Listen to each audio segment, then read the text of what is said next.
என்ன பண்றீங்க, ஒரு சம்பு தண்ணி எடுத்துக்கங்க, அத தோசைக்கல்ல ஊத்தி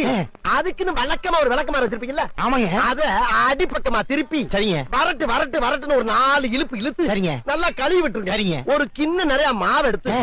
பெரிய ரவுண்டாவும் இல்லாம சின்ன ரவுண்டாவும் இல்லாம பொதுவா ஒரு ரவுண்ட ஊத்தி 4-5 வெங்காயத்தை விட்டு அள்ளி படிப்படியா நறுக்கி அப்படியே மேலாப்ல பரபர தூவி விட்டு, சரிங்க, ஒரு நீளமான கேரட் எடுத்து அதையும் பொடிப்படியா நறுக்கி, சரிங்க, அப்படியே மேலாப்ல பரபர தூவி விட்டு, சரிங்க, ஒரு 16 கரண்டி நெய் எடுத்து, சரிங்க, அதுல 6 கரண்டி நெய்ய ஃபுல் சைடு அப்படியே லேசா விளாவி விட்டு, சரிங்க, 10 கரண்டி நெய்ய தோசைக்கு வெளி சைடு அப்படியே மேலாப்ல விளாவி விட்டு, சரிங்க, இட்லி பொடி இருக்கு பாத்தீங்களா, அத அப்படியே அள்ளி மலை சாரல் மாதிரி அதை மேலாப்ல பரபர அப்படியே பேய விட்டு, சரிங்க, பொத்துனாப்ல அப்படி ஒரு பரத்து இப்படி ஒரு பரத்து அப்படி பரத்தி விட்டு அப்படியே ரெட்டி கலர்ல முருக முருக முருக விட்டு அழகா மடிச்சு கம கம கமன்னு ஒரு ஊத்தப்பட்டு